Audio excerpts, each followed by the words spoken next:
Oh, hi there. Sorry, I needed to kind of find my ball. It's like my journey, bro. Anyways, let's continue our talk. So you won your pitch deck and you built your financial model, and you probably think the hard part is over, right? Think again. Now it's time to actually build your company. And to do that, you need to first build your team. There are many factors to look at when building a team, but before doing that, we need to understand what a company is. The word company originally comes from the Latin word compagnie, which means one who eats bread with you. Now, why is this so important? By default, the startup journey is a very challenging one. You're creating something new, competing with established players, and going against the current. You need to do this with the entire company structure in mind, memorized, and set. One of the biggest failure factors is the people and team in your company. In fact, 25 to 35% of startups struggle because of the team relationships. There are three main reasons for this. One, it's just not the right team. Two, disharmony between the team and investors. And three, a potential burnout or simply a lack of passion within the team. That's why it's crucial to look at specific points regarding a team. First, you need to look for grit. Ideas, skills, and resources are bountiful, but are rarely enough to achieve business success. Grit turns business ideas into realities. People with grit have skills such as enhanced focus. Their eyes are set on a goal, always focused. Increased confidence. These people keep building on their confidence. They don't run away from challenges, but rather find ways to solve them. And enhanced productivity. They have passion, determination, resilience, and courage. And they look at the long-term goal. Stamina, adaptability, and a healthy mindset. Second, hire smart. Ideas are important. They're what got you here. However, execution is what makes the difference between successful and unsuccessful companies. You need to hire people that are willing to roll up their sleeves and get in the trenches with you. At an early stage, you might have to do a lot of the mundane work. And you need a team who's willing to move past that and look at the real goal. And third, think long-term, not short-term. You need to ask yourself questions about your team that show they can be fit for the long run. Ask things like, do they have the knowledge to manage a more complicated product down the line? If not, are they learners and are willing to develop their skills for the future? So, what constitutes an early stage team? The core team will usually consist of 2 to 4 people that are structured in 3 groups. You have the founding team, the co-founders, and you. You are just as crucial as anyone in the team. In fact, you need to be more strict with yourself than any of your team members. It's very important to evaluate your strengths and weaknesses and adopt a new mindset and ideas. Ask yourself these questions. Are you passionate about the problem? Are you passionate about the problem? Do you know why you want to solve that problem? Of course I do. Do you? Do you have or are you able to gain a deep understanding of your customers? Yeah. Do you have any previous experience of dealing with this problem? Ali, I'm you. We do. The co-founders. These people are like your business twins. They've been with you since day one. But even so, they might not be the best fit for the company in the long run. The things to look at are, would I like to work with you in the long run? Are we aligned on the vision of this company? Do we share the same values? Do I trust you? Does your network complement mine?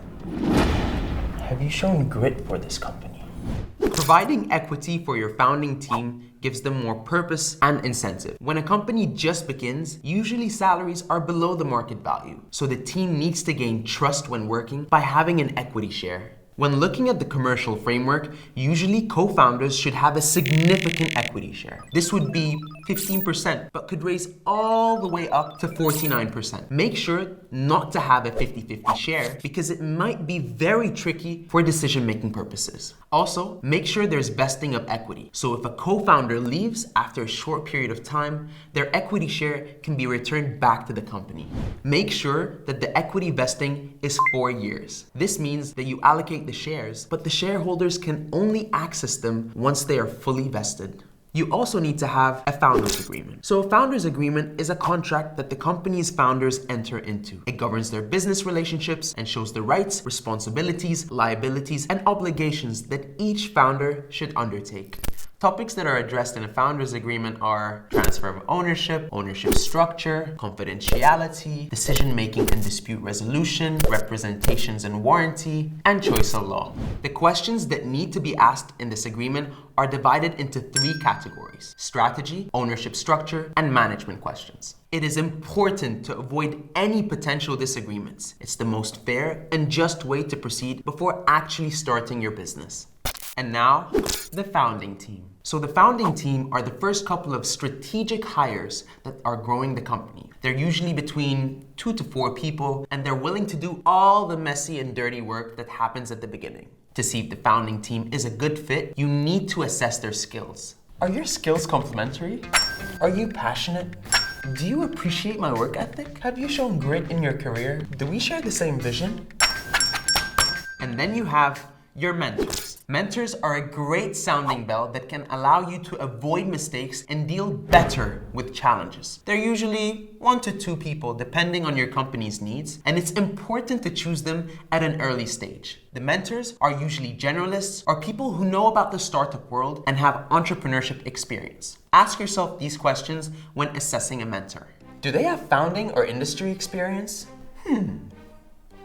Are they a mentor to other startups? Do they have a good network in your industry? That's a good question, Ali. Do they have access to investors? That's very important. Are they a good listener and are they approachable? We should consider that. Are they passionate about my company? They should be. They are. Good mentors can add a lot of value, so you need to compensate them, and there are different mechanics to do so. Advisory shares. These shares are given out to mentors from the founder's shares, and they are conditioned on providing mentorship, time, and network connections. They vary between 1 to 2%, depending on the value you see them providing. The shares ideally should also vest over a period of 2 to 4 years. Access to funding round. You can also provide them allocation in your funding rounds, even if these rounds are oversubscribed. And finally, board or observer seat. If you trust your mentor, you can also add them to your board so they can help you strategically and with other investors. Once these are settled, you need to start looking at other team members to bring in. Jot down different departments you will need. Some examples could be marketing and sales, product design and development, accounting and finance, operations. Keep in mind that at least in the beginning, you don't need a team member for every single position, but the functions necessary to get your business going. And now, let's get the ball rolling. It's important to get it right from the very beginning. This will help you save time, help you build a homogeneous and healthy culture, and ensure you can scale up your company. When looking for a team, think tomorrow, not just today. Also, use we instead of I. This way, you'll make your team feel much more included. Start with you first and work on getting your team excited. Talk to them about the vision and culture you want to build and get them motivated to do so. Also, be transparent. Your team wants to see that you have a plan. They want to feel a little comforted. Create a vision of where your team should be in 6 months, a year, and 2 from now. And of course, be realistic. You're going to have a team with different skills and talents. That's why you need to know them very well and assign tasks correctly to each one. Challenge them and study their input. Acknowledge their successes. Everyone loves to hear a compliment, and you, of all people, know that.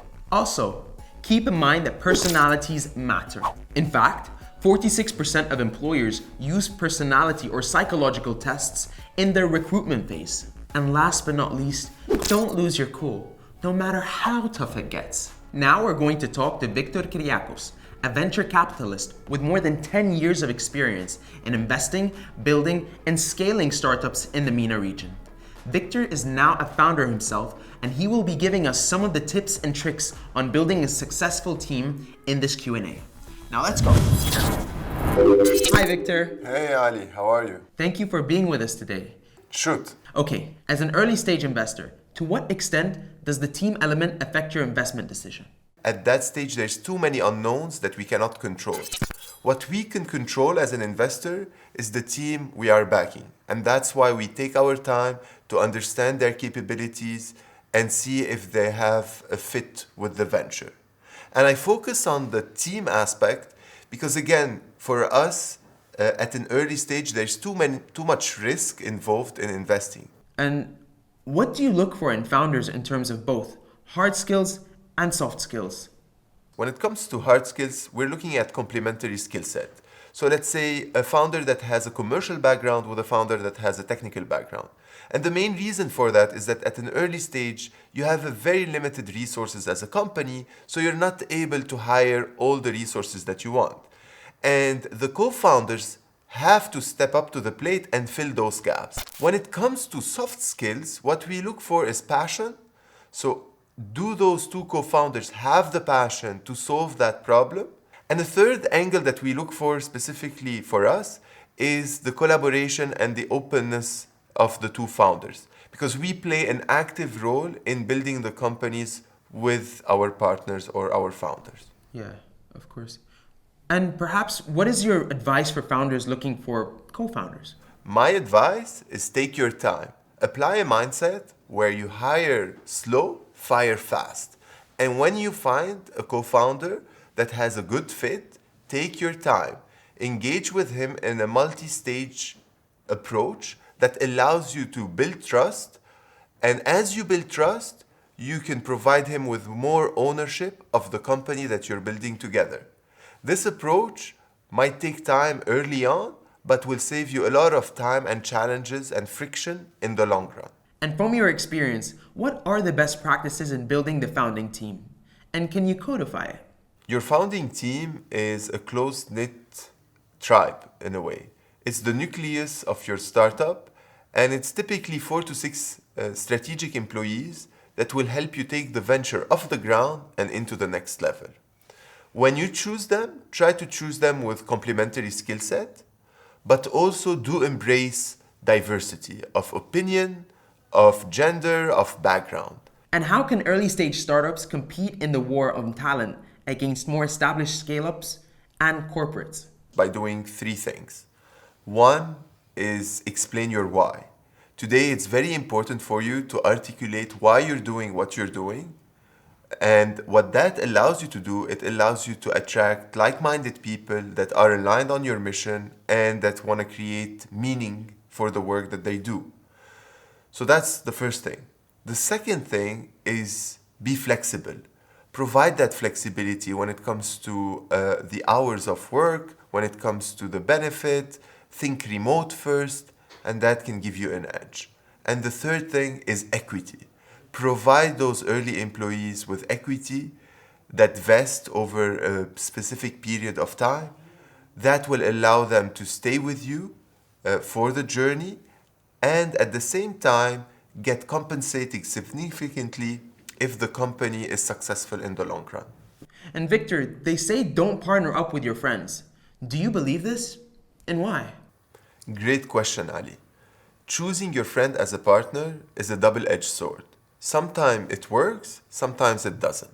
Most importantly is when you are assessing your friend's fit, treat him as a partner rather than as a friend. Assess him, see if he's a good fit, and then make that decision. What I mean is that you need to choose your partner for the right reasons and not because he's your friend. And when you do that and you get him as a co-founder, that could help you accelerate the adaptability to work and building the trust between you two. And have you in the past resolved a critical issue between founders? What was the reason and how did you resolve this critical issue? One of the reasons for startup failures is the misalignment between founders. Either they did not spend enough time articulating how they're going to execute their mission, and when they get to execution, each one of them wants to approach the problem in a different way, or they did not build enough trust between them and they faced challenges and that's shattered the relationship and basically turned the company into a failure. And my last question is, what's your take on building remote founding teams? Does it work? And what are the key elements to be aware of when doing so? I'm a big believer in remote first teams. Even decentralized team living in different countries could add quite a lot of value to your company. It allows you to tap into a global pool of talent, but also have diversity that can provide you with insights, global insights, around the problem that you're trying to solve. And if you design your team in an effective way, you can ensure that they're working in tandem and not waiting for each other. Thank you, Victor, for being with us today, and it was an absolute pleasure speaking with you. Ali, it was great having a chat with you. I hope I answered all of your questions. And again, great initiative, and I hope you create value to your audience. Congratulations, guys. You're now ready to grow your business and take over the world. My name is Ali Salama, and it's been a great pleasure walking you through this journey.